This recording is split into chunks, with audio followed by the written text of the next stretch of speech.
2023 is a special year for EU Business School. We're celebrating our 50 years anniversary. And this event is part of the different celebrations that we're organizing. That's why we have two outstanding speakers that are joining us tonight. The first one will be Miss Ebba Lepage.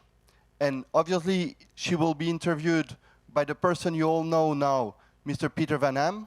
And after, at 7 o'clock, we will have Mr. Paul Bulke that will be joining us. Miss Ebba Lepage is the Chief Sustainability Officer of Banque Lombard Odier, one of the oldest and largest Swiss private banks here in Switzerland. They are known for their sustainability actions.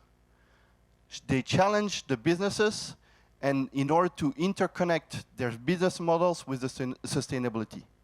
Ms. Lepage has been championing as well different businesses in this quest. She has also been a role model for a lot of ladies to make a career in the finance industry or in the corporate world. We had a small talk when she arrived, and she told me that it's true that the paradigm has totally changed.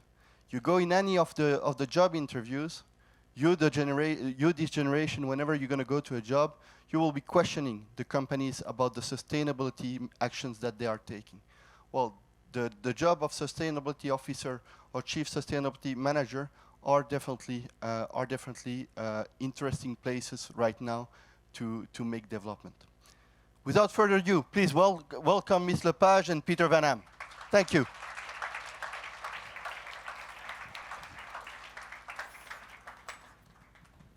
Well, thank you, and good to see everyone. How are you all doing?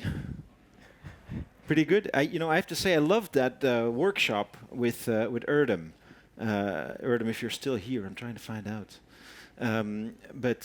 We talked earlier about impact companies, amazing example. Erdem is the founder of Donkey Republic. Have you ever used a donkey bike? I have, and also it's a potential solution, of course, that we're looking for Lombard Odier when we're moving to our new headquarters in Bellevue. We're looking at transforming our transportation and mobility plan, and that type of company, of course, is a potential solution. So very interesting. Is your new campus so big that you need bikes to get around? No, it's more how to get there from where people live. We want to know everything about Lombard Odier, about you and about your job, obviously. But I want to start because we're gathered here today for a very special occasion, which is the 50-year anniversary of EU Business School. Now, we all feel great about that, right? Don't we? I mean, like 50 years of EU Business School, that's like a real milestone. But, I think you might feel differently about that because Lombard Odier has been around for almost... Does anybody know here how long Lombard Odier has been around? Can you guess? More than 200 years, is that right? Yeah, over 220 years, actually. Wow. Yeah. So we thought we were here able to celebrate well, I think 50 you should. years. And it turns out that you can be 220 years old as a company. Now, you don't look as if you are 220 years old. Of course, you were not there from the start.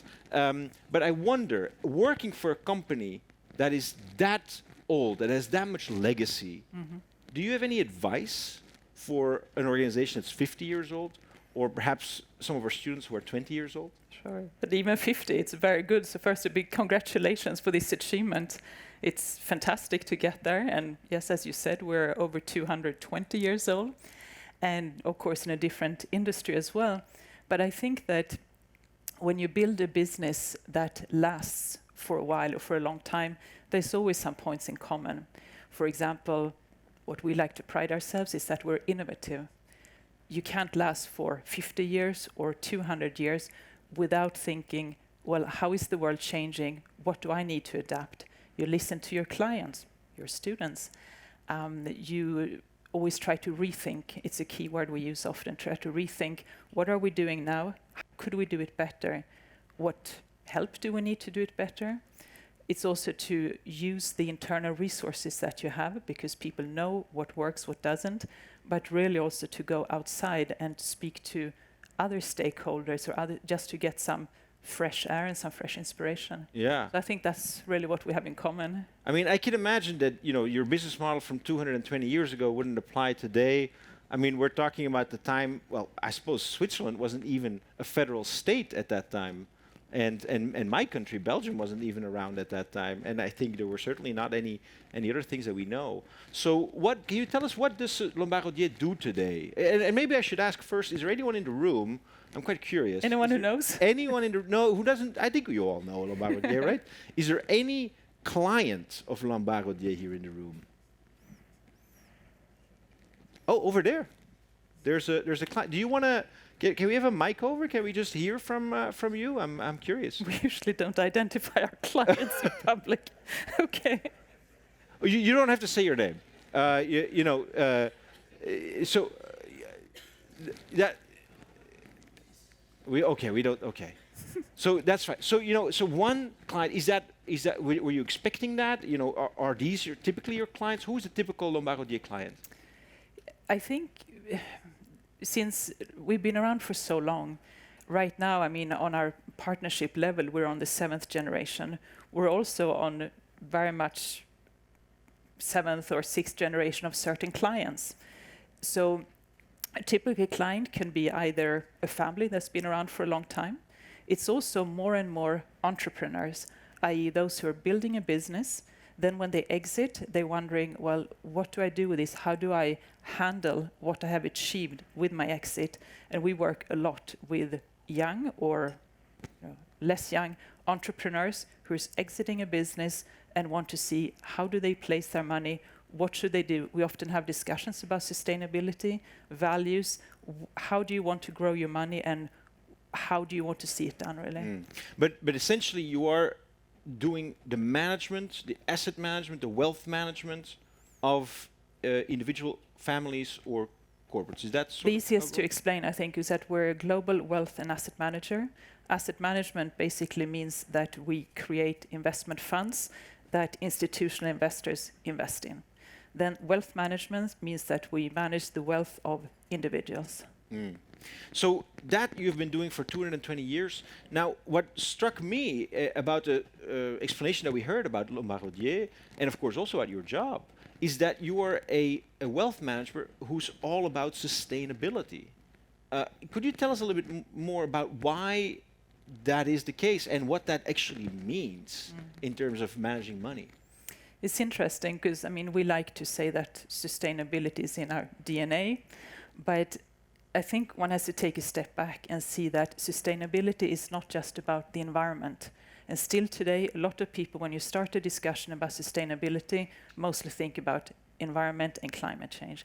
It's not just that. When you look at a business that's sustainable or has a sustainable business model, is that they're doing something right to last for generation or for 50 years, as you've been doing. And this means to know how to take care of your employees, listen to your customers, know how to adjust to a changing climate in the world, basically, whether it's geopolitical, whether it's changes in demand, what people would like to buy, basically. And that's what makes a really sustainable business model.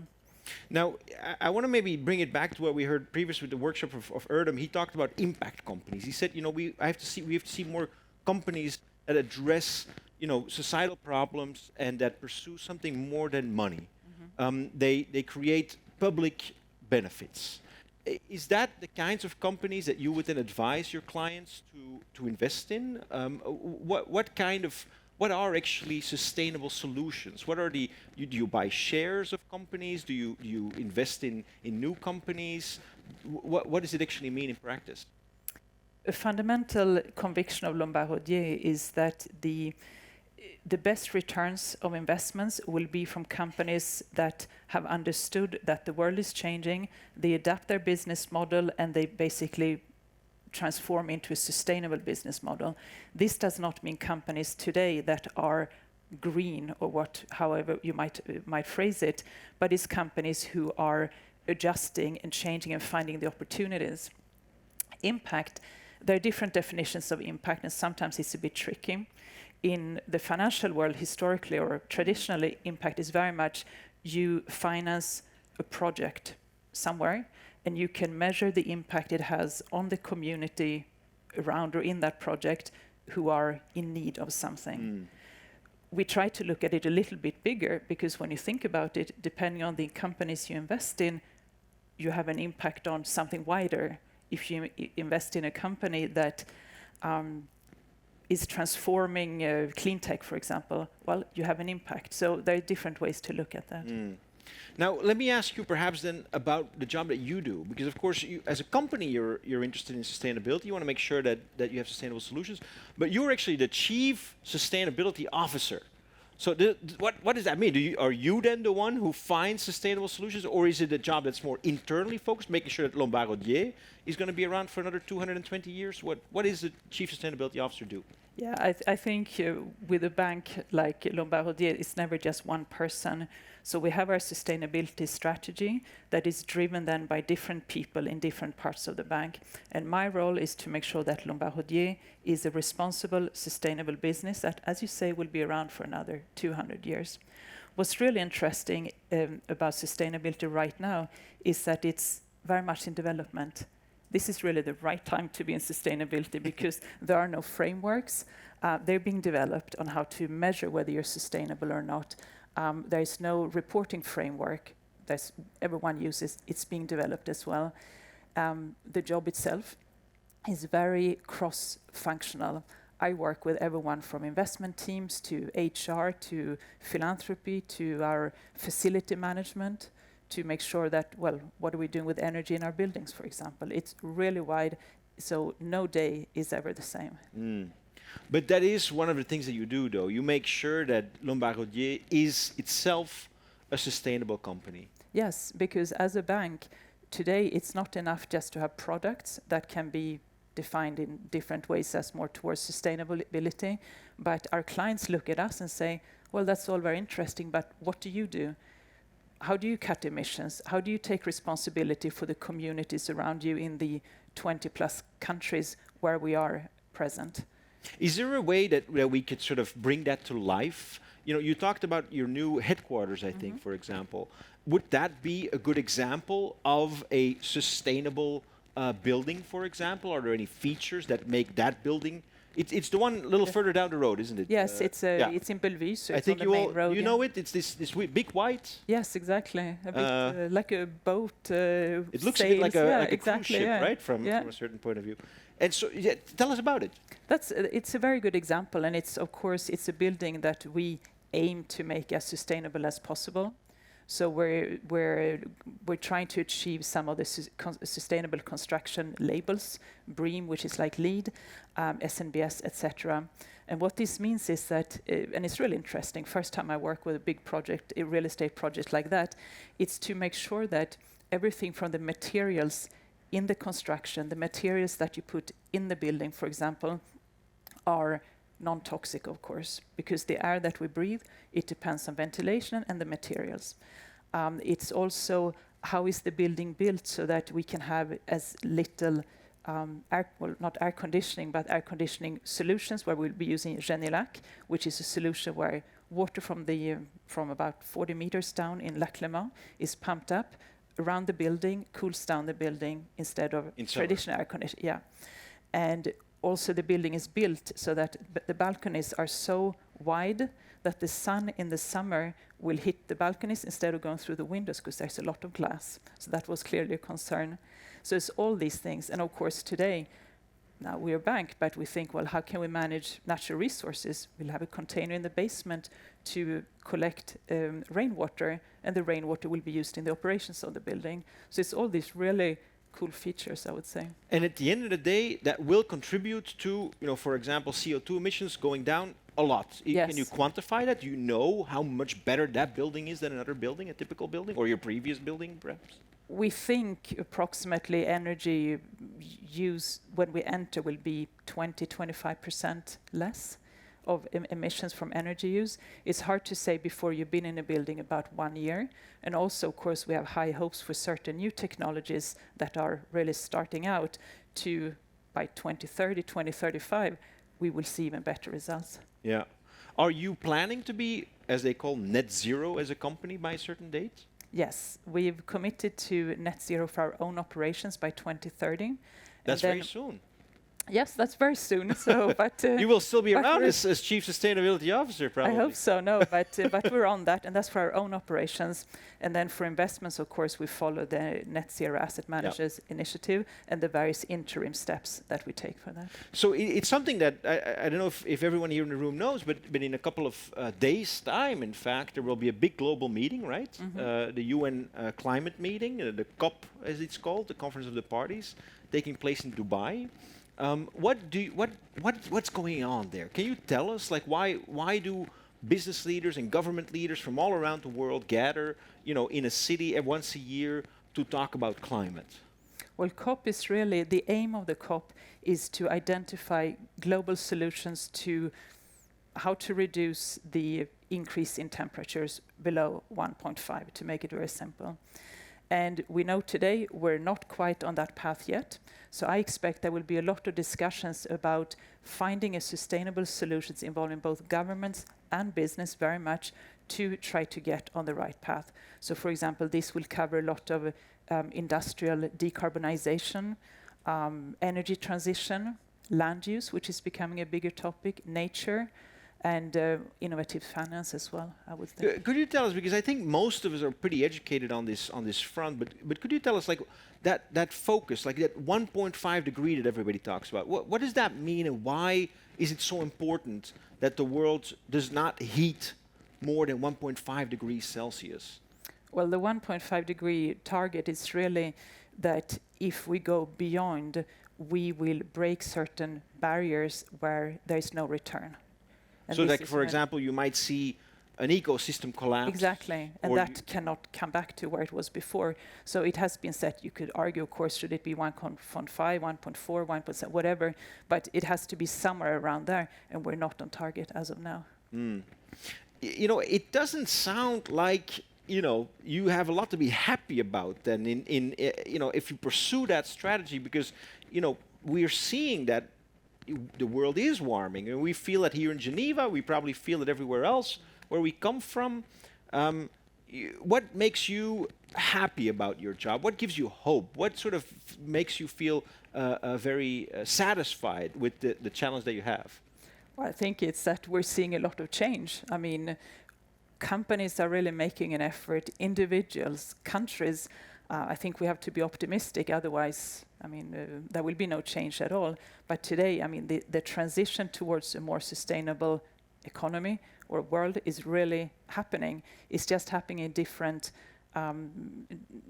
speeds. Certain countries are well ahead. Some companies doing really well, others not. Some industries is now, I think, trying to get everyone on track and push forward. And there's a lot of exciting new businesses coming out of what is happening around us. A lot of innovations, a lot of young entrepreneurs who have ideas that no one had before. So it's a lot of really exciting stuff as well. Do you feel like you as an individual or you as a company are able to make a difference with this big global challenge? Well, we think so. I mean, on a smaller scale, what we do ourselves, we can see a difference in our local community, I guess we can say, and we're cutting emissions, we're changing how people work, how they travel, etc. And then, of course, more globally, the financial services industry has a huge impact because of the ways we choose to allocate capital. So I guess it means that you feel like, for example, if you're the one who would invest in a new energy project, right? Because anyone that invests in anything would need money, right? Correct. And so that's one of the key levers that a wealth manager or a bank makes a difference in the fight against climate change. Is that right? Definitely, yes, because that's also very tangible. When you support certain companies, you make a difference by ensuring that they have the funding to run their business. I want to make sure that in a little while we get to questions from the audience. So if you have any questions, start thinking about them now, and then in a little bit we'll come to you. We'll make sure that there's a microphone, and then you can ask your question. Now, before we get to the questions from the audience, I want to ask you some personal questions, Ebba. Sure. Because, you're here, you're in that role. I suppose you couldn't dream of being Chief Sustainability Officer when you were the age of our students, because It didn't even exist at that time, so no. The role didn't exist, right? No, it didn't. And I think what it's really developed over time, and it's because it's become necessary. And what you see today is that companies also that are serious about sustainability have the sustainability roles reporting to the most senior level. For example, today, if you're interested in sustainability roles and you see that the head of sustainability reports to communication or legal or HR, it's a company that is not serious about sustainability. It's very simple. I'm going to guess that that's not the case at Lombard Odier. No, it's not so. No. And I think another thing, since we're speaking to students, is that a lot of people are very interested in sustainability, but it sometimes has a tendency to become very theoretical, to want to do something good, which is wonderful, but in order to do something good, you need to be able to have something tangible to add in a company or organization. So when I'm asked, what should you study, what should you do, I always say, try to at some point work and have a role that is in a operational function. It can be 1 year or 2 years so in a supply chain role or retail or no matter what, because you will get a sense for how a company functions, what can be done quickly to change, what is harder to change, what makes people come to that company in the morning and are excited about working. And that way you can bring change through sustainability because you understand how it works operationally. What was your path towards becoming Chief Sustainability? When you came out of college, what was your first job and what were you dreaming of? And then what happened? Oh, well, I started in investment banking. I studied in the States, so I was actually recruited on campus because we had campus recruiters coming to Princeton, where I went. And most of my peers did either investment banking or consulting. Wow. So I did investment banking because I thought finance seemed really interesting, exciting, and it's a very fast-paced environment and opens a lot of doors. So of course my first job was the analyst path in New York, investment bank. And was that a dream for you to be like, working in finance in New York? You come from I'm Swedish. Sweden? So, yeah. So did you feel like now you've made it, here, you can make it anywhere kind of feeling of New York? Probably, but I also think wherever you live, there's a time that's right for it. And I must say, being in your early 20s in New York and working in finance, yes, it's fun. You work day and night, but you really feel that you're in the middle of the action. Yeah. So yes. And so until then, you sort of followed the beaten path in a way.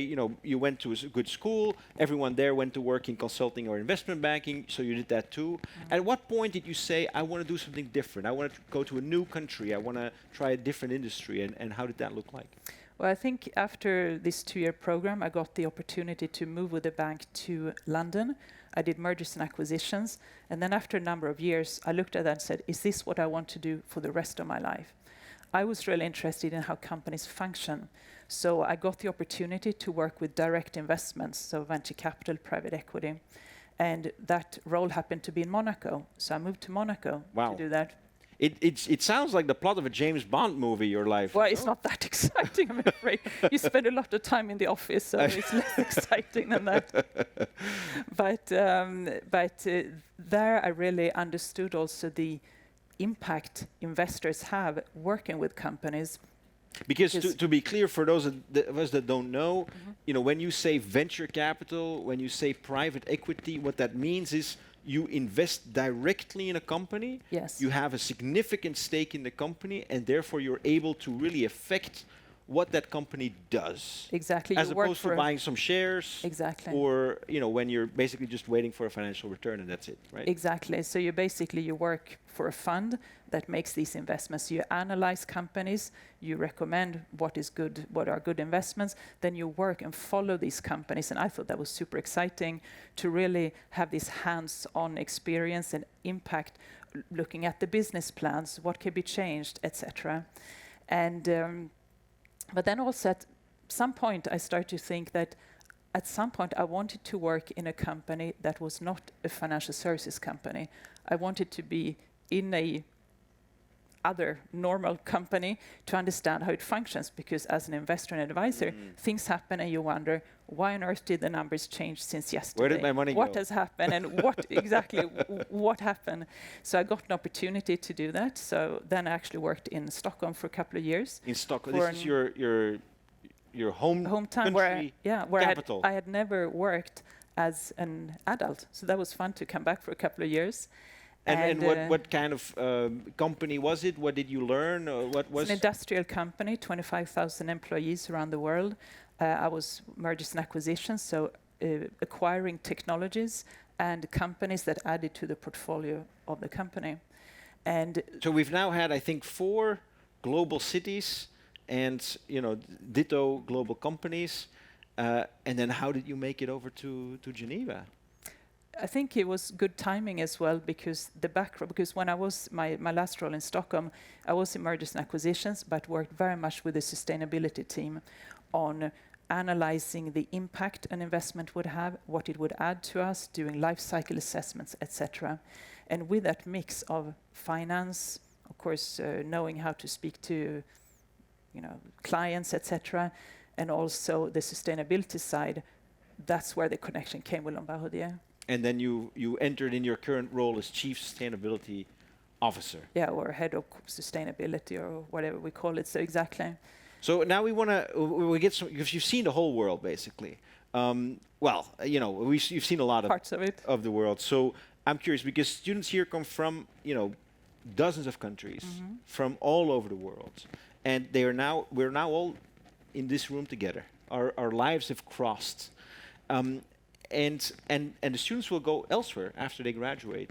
So of those 5 cities, or any other city, if you had to recommend a city or a country to build your career in next, which one would you recommend? Well, since we're in Geneva, it's hard not to say Geneva. But if you put Geneva aside... there's no public officials in the room. Exactly. So now we put Geneva aside. I would say, of where I've lived, I would say right now, London is really exciting. There is a lot happening.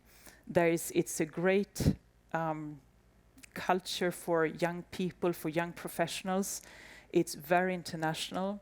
You have all the big financial services firms. You have a lot of entrepreneurs. It really has, I would say, an even more exciting, culture than when I lived there. Wow, I'm because surprised.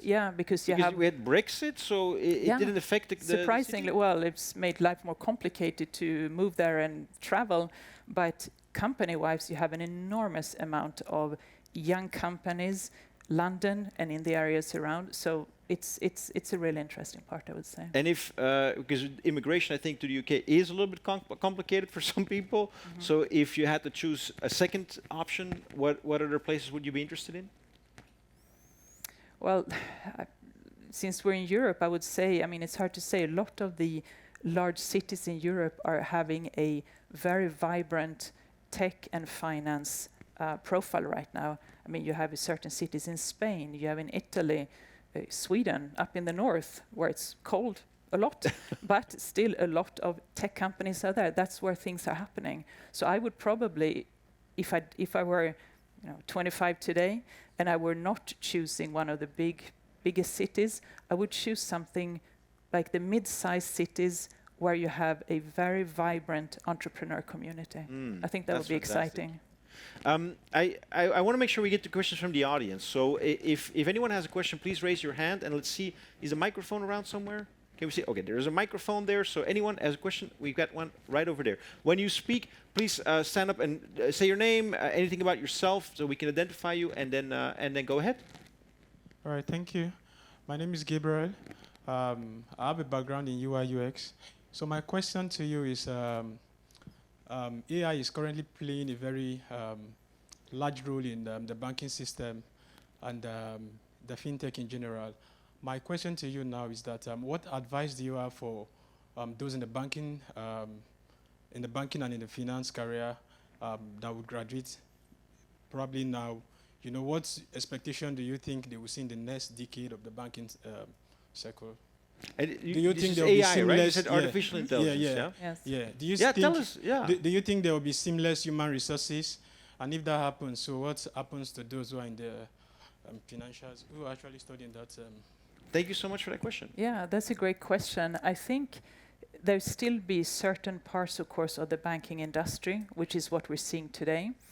When you're in the wealth management industry, the personal relationships will always be there and will be very important.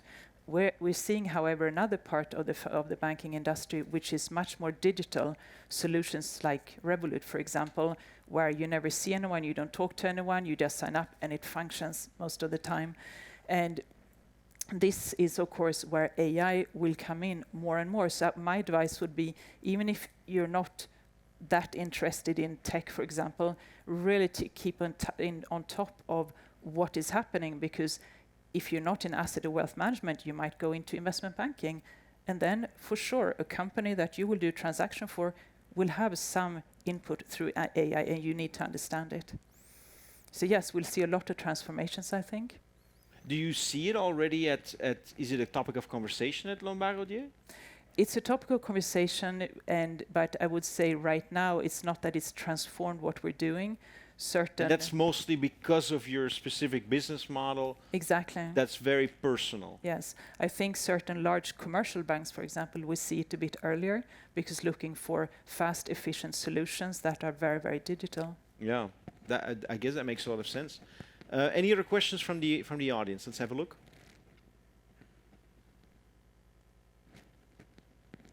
Over there in the back, yeah, go ahead. And then afterwards we'll come to you. Yeah.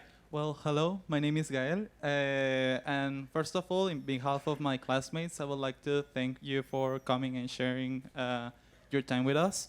And my question goes like this. So what makes your stakeholders join Lombard Odier Sustainable Strategies? And is it only the concern of environment who, motivates them? And how do you keep motivating them to join to the team and keep on the track of sustainability? Thank you. Thank you. Well, if we look first at clients, of course, clients, they want returns. But then there's always discussion, how do you create those returns? And there will always be people who don't care very much, but they like other things that a bank does.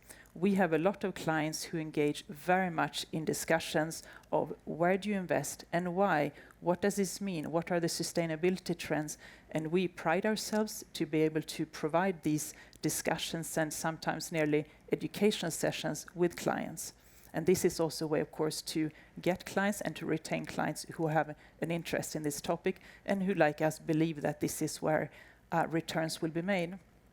And we also see an importance for our employees because we're a certified B Corp. So this, and to be a certified B Corp, you prove that you have a very sustainable business model and the way you manage your activities is in the most sustainable and responsible way. And employees know that and are actually quite demanding and say, well, why do we this? Don't we do that? Do we do the Frais du Climat, for example? Someone else does it. All these things. And we have a lot of initiatives. We have a lot of leadership. We have sessions. We have a lot of education sessions on all kinds of levels to make sure people are engaged. Because when employees are engaged, this is when they're happy. Yeah. I mean, that's fascinating. I mean, and I think, does everybody know, just a show of hands, who knows what a B Corp is? B Corp. Just a show of hands. Over here, a few people in the back. Oh, good. I can talk about this. Yeah, you should tell us about that. I mean, like, this is amazing. So obviously a B Corp is a certified corporation that pursues something else than only profits. Exactly. B Corp was founded by a couple of very engaged persons in the US, maybe 15 years ago, an organization called B Lab. They said that there is more to business than just making money. You should also look at what impact you have on the world. So they came up with a system to basically do very, very detailed due diligence on companies and then give what they call a certification, where they look at what are your products, how do you take care of your employees, what is your impact on the local community, etc. Right now, there's over 6,000 B Corps in the world in about 150 industries. It's a great community, and of course, us as a bank, we have a tendency to just meet our clients and other financial institutions, and suddenly through this fabulous network of innovative entrepreneurs like ourselves, we get to meet all these amazing companies that are in industries that are very, very far removed from financial services. Yeah, it's right, because I think our next guest, Paul Bulke, he works for Nestle, of course. Yes. And one of their subsidiaries, Nespresso, is also a B Corp. Yeah, very exciting. About a year or 2 years ago, it became a B Corp. Yeah. But that's very special that you can be a wealth manager and pursue something else than profits. Well, the key, of course, is we need to provide our clients with return. That's our fiduciary duty. However, there are different ways you can do it, and you can make sure that the impact from your investments make a difference. You can ensure that you invest in line with what your clients' values are, for example. Yeah, and that's of course then what you do with Lombard Odier. That's how you Yes. give meaning to being a B Corp. Yes, but what's very important, of course, is that B Corps are commercial organizations or companies. These are not charities. And if you do not pursue profit, well, you as a company, you will not be there very long. Your employees will not have jobs.